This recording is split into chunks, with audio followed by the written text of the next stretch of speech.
Well, good morning, everybody. It's great to have a chat with Fleetside, McGilla, Millbilly, Big Jeff, and Jack 61. And the feedback from that was that thoroughly enjoyed it.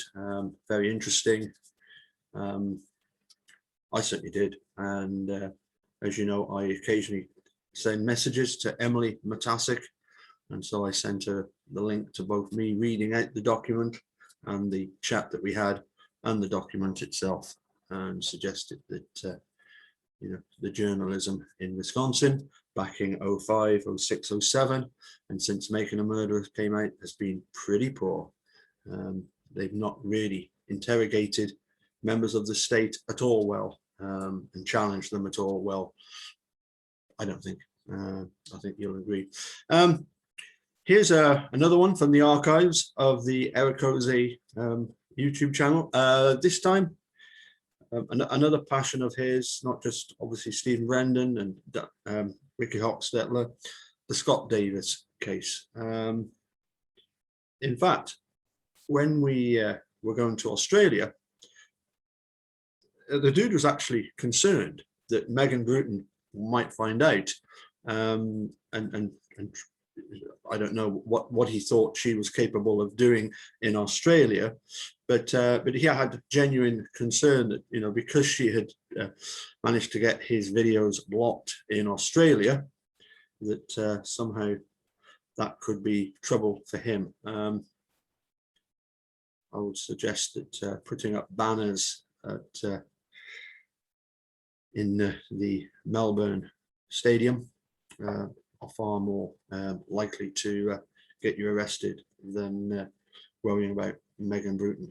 But anyway, she is a huge suspect in this, as the dude is about to explain all. So here we go. I'll share sound. Scott Davis and the dishonest nature of Megan Bruton. Let's hit play and enjoy the dude. Move me out of the way. Play. Now, I ain't saying she's a gold digger, but she ain't messing with the broke. Oh, hey, everybody. How's it going? We're here today again doing another video about Scott Davis. So, sorry to my MAM subscribers, but we will be returning with a Making a Murderer video soon. But today we wanted to talk a little bit more about Scott Davis, because quite frankly, I find this fascinating, sad, but fascinating as to how these things can happen. I mean, it's amazing. Today we're going to look into Scott's ex-wife, Megan Bruton. Sorry. She insists that it's pronounced Megan, so we'll say Megan. So, Megan Bruton. She's pretty interesting.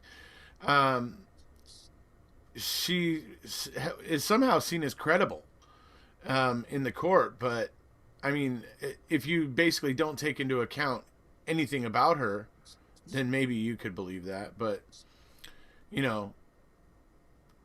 I really am not going to here to fault her about her lifestyle. I personally don't really care how she lives her life, but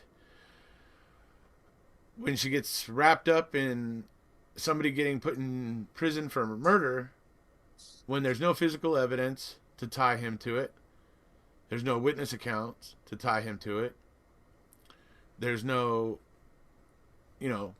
anything to really tie Scott Davis to it, but yet because she claims that Scott did it and essentially lies about telling Scott that David was shot. Now we're going to get into that in this video. She actually tells Scott that David was shot. So David got that information from her. When detectives asked her, because when he said that, the detective said, "How could you know that?" He said, "Well, Megan told me." And when they went and asked Megan about it, she said, "No, Scott told me." Well, you'll see in this video the proof that is an absolute lie. Beyond that, we're also going to see her kind of her outlook on life, the way she sees things, and the way that she has conducted herself up to now, or at least up until the 2005 trial. But anyways, so we'll start out by saying we'll start out with her college. So, all right. So while in college, she was attending college and she flunks out, and kind of, I guess, early on, because she continued for a couple years to take her parents' tuition money for college, even though she had flunked out. So that's pretty despicable, kind of, on its own. But then add to that she wanted to continue to deceive her parents, because she was supposed to have graduated after like a year or two. She was married to Scott for like a year or two, and she was supposed to be graduating from college. She asked Scott to forge a diploma for her, and he refused. But that's how far she was willing to take it. I mean, that's just, I'm not here saying, burn the witch or anything. I'm not here going, like, hang her high. Nuh-uh. Just saying that somebody with that type of mentality, clearly money ruled everything around her. Clearly that's the way she was. That's just, the way she was wired, and which is fine. But as I said, when we move into the seriousness of a murder investigation and being able to take the word of somebody like this, like the gospel, that's where I have a little bit of a problem. So, and you'll see why. I mean, because we can prove that she's the one that said it to Scott, and you'll see that in this video. So then, while she's married to Scott, she is seeing two men who live in New York. One of them is a 50-year-old billionaire, and the other one is a wealthy, well-to-do doctor. And she would, periodically fly to New York to see these men. She would tell Scott she was going other places, like, to see, like, friends or whatever in a different state or whatever. But she would actually go to, like, New York and see these guys. And, and then you also add to that, she was seeing David Coffin. So she was seeing three other guys while she was married to Scott. Now, am I saying that that's damning, that, or anything? No, not. Just saying it speaks to the kind of character that she has. That's all I'm saying. So, then we move on to the fact that she often told her friend Jen, or Jen J as she's referred to in these, statements. She told her friend Jen that she wanted to be a kept woman. I mean, it's not surprising. I mean, you see the kind of men she's gravitating to, men that have a few coins to rub together. So, I mean, so you can kind of see how she's wired. Like I said, more power to her, but this kind of shows that she has a dishonest streak and a, wanting to have it on easy streak. So then you move on to the facts that while testifying at trial, she was under specific orders. The court had specifically ordered that she was not to discuss the case, while she was testifying. She testified for 4 days. She wasn't supposed to talk about the case anywhere. When she would leave court for the day, she would send emails to a popular crime blog at the time, and basically, giving things about the case that aren't supposed to be public knowledge. And she was doing it like as aliases. She didn't do it as herself. She did it as aliases. Eventually, somebody subpoenaed all the IP addresses and all that stuff, and found out that all these things were all done by her, from her IP address in Australia, and also from, I think, her aunt's house, where her aunt and some of her family were also posting. So that's the kind of loose morals that she has. I mean, there's even a statement that she was actually hoping that some of the jurors would get curious and go onto that blog and see what she had put. She was hoping she could sway opinion, like the jurors' opinion and stuff. Like she actually said that she hoped that. Mind you, ordered by the court not to talk about the case. So, you know, this is disturbing, but it also speaks to that streak of dishonesty that's in her. And it also speaks to her credibility. Because, you know, if she doesn't respect the court and she can't, you know, keep herself from talking about the case when she's not supposed to, I mean, it's just ridiculous. So that's basically the whole leading up for her. And now we're going to show you a video. And this video is going to basically walk you through the sequence of events that happened the night that this all it's going to walk you through what happened that night when this all happened. You're going to find out how the phone calls happened. You're going to find out that about Megan calling her friend Jen. You're going to find out about Megan calling Scott. You're going to find out about the witnesses that saw this happen and stuff like that. So here we go. And afterwards, I'll come back and talk to you shortly. What is a person's knowledge and experience actually worth? 20K a year?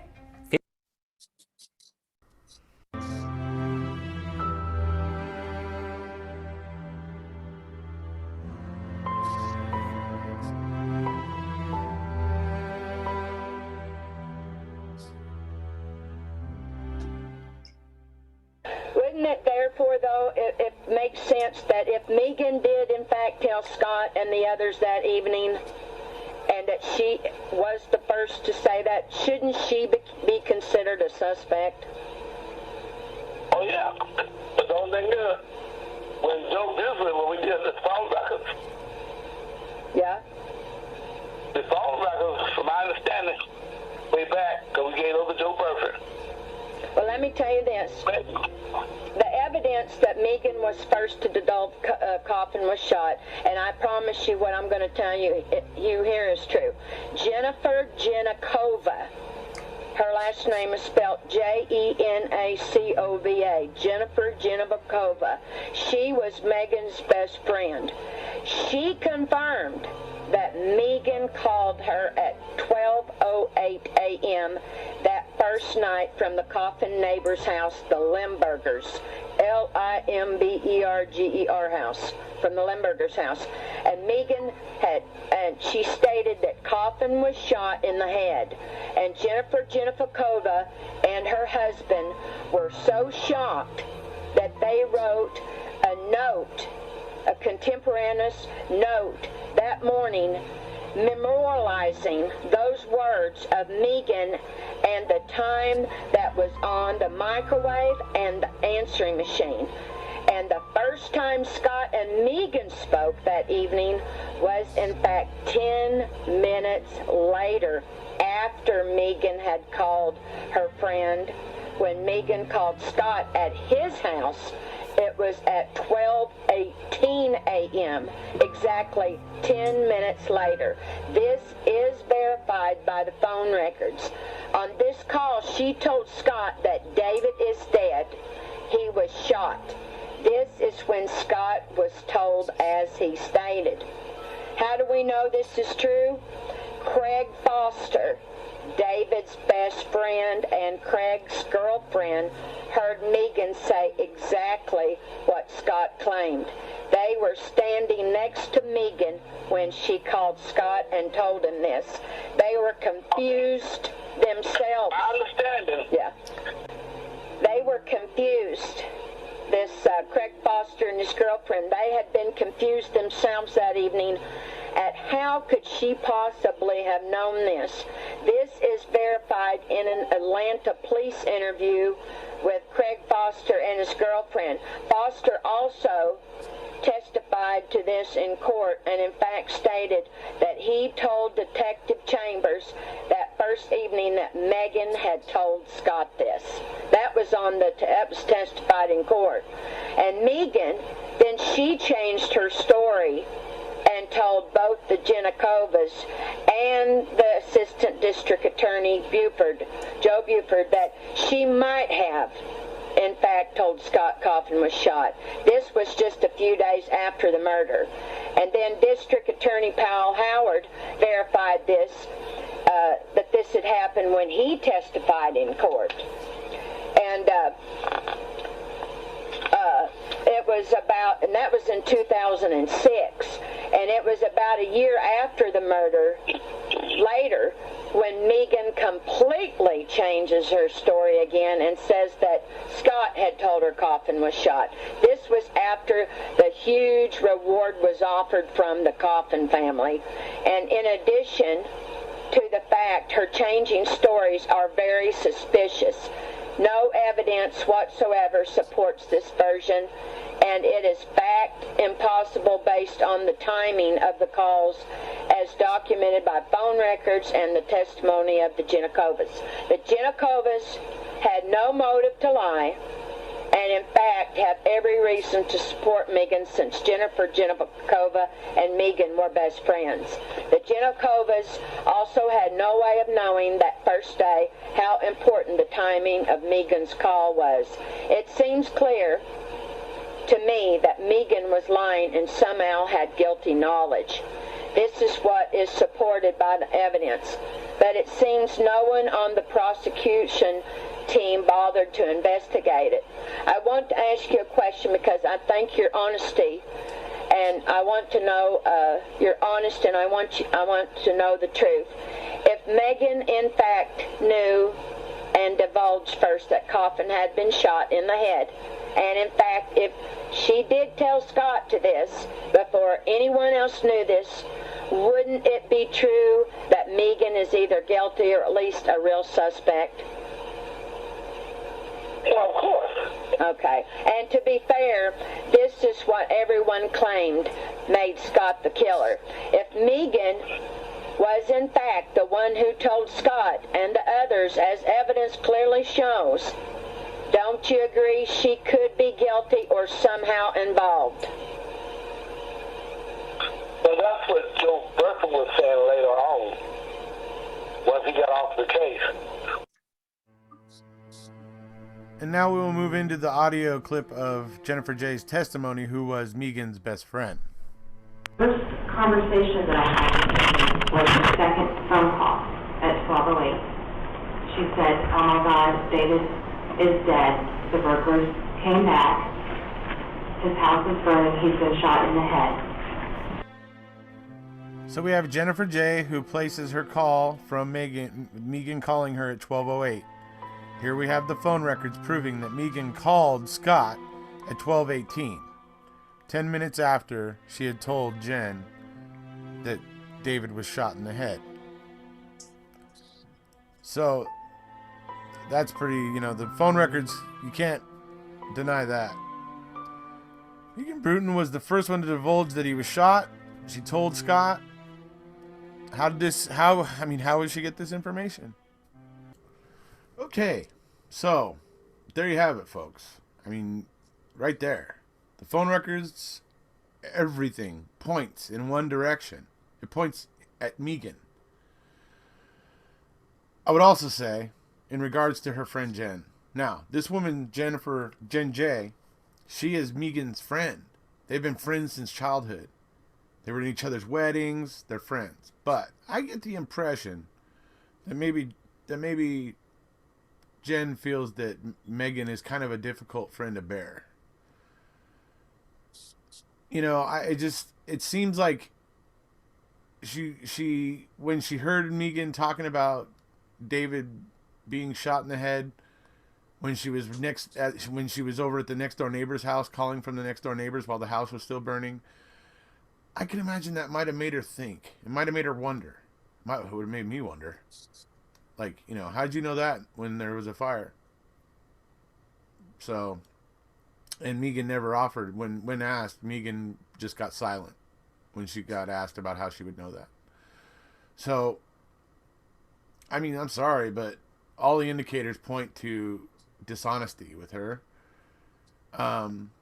But I just get the feeling that Jen J just no longer could stand by on the sideline and co-sign on Megan's BS. That's really just the way it looks to me. So, and besides Jen J and her husband, who, you know, heard Megan say it, you also have two other people who are actually standing next to Megan when she called Scott. And those the interesting thing there, people, is you can't try to say that person was sympathetic to Scott, because that person seriously would not have been sympathetic to Scott, and here's why. Because David Foster was David Coffin's best friend. They were really good friends. So, trust me, David Foster had no predisposition to want to help Scott. Right? Okay. So, that's important. You got these witnesses coming forward saying she said this to Scott, and it got buried. It just got ignored. So, I mean, you got to imagine this is why they dropped the case in the first place. You know, and then when it came to the second time around, they just wanted to bury those statements, or try to. I don't know. I mean, it's outrageous to me. You know, it's clear that you know, from the, like I said, the phone records, the witness accounts, you know, that Megan fed this information to Scott, and then just denied, and just basically just denied. So,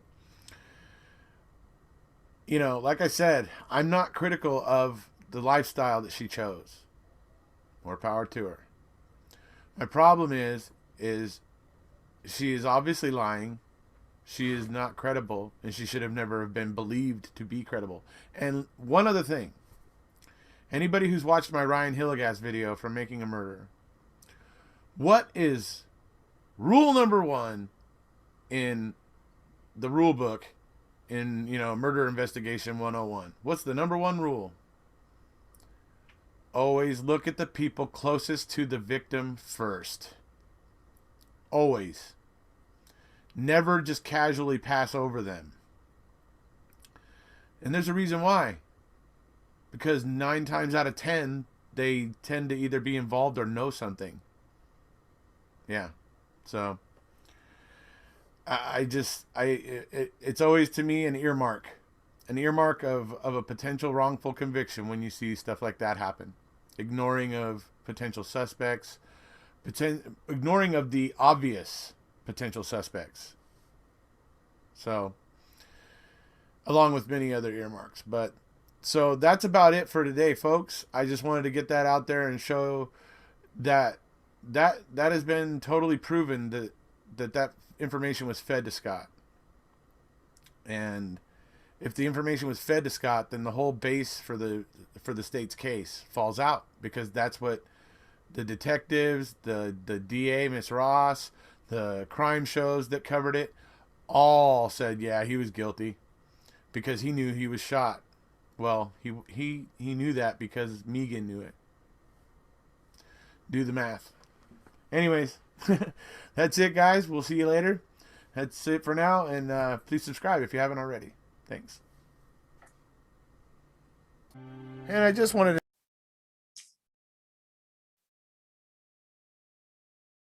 Well, actually, dude, you've just beat me to it, because I was just about to mention Susan. Many of you know Susan, the great artist who did loads of drawings for the dude, Susan Sexton.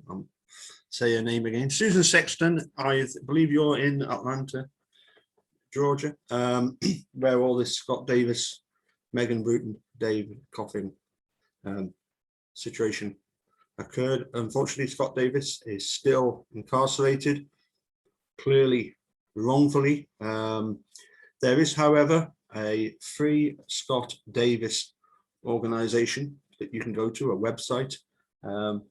They actually mention in the website Erekose's videos. He was a very keen supporter of justice for Scott Davis.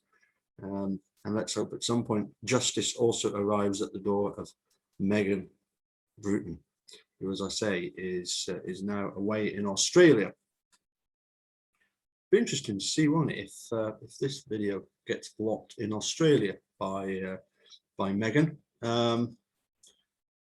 Wait and see. Anyway, that's all I've got time for today. As far as doing videos, we'll do another one tomorrow, hopefully. But also I need to do the second part of the objection sustained overruled prosecutorial misconduct in closing arguments that we started, it was Friday, sent to me by Michael Cicchini, and he's followed up with a couple of emails that we'll get to as well once we've had a read through his paper.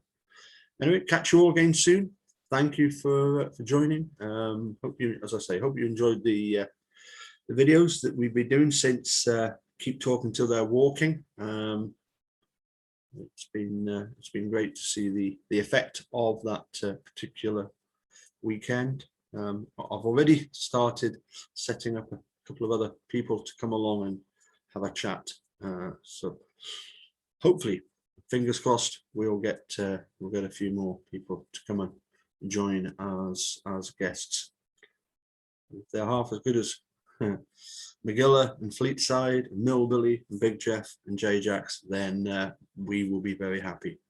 Anyway, catch you all again soon. Oh, and Jerice, of course, and Mark, yeah, and Stacey, yeah. In fact, everybody that's ever been involved in this Making a Murderer community, they're all great people. Whether you're some experienced at joining in the chat, or like Mark, had never done it before. It's really what this community is about, getting more and more people talking about it. It can really make a difference. Okay, catch you all soon. Bye for now.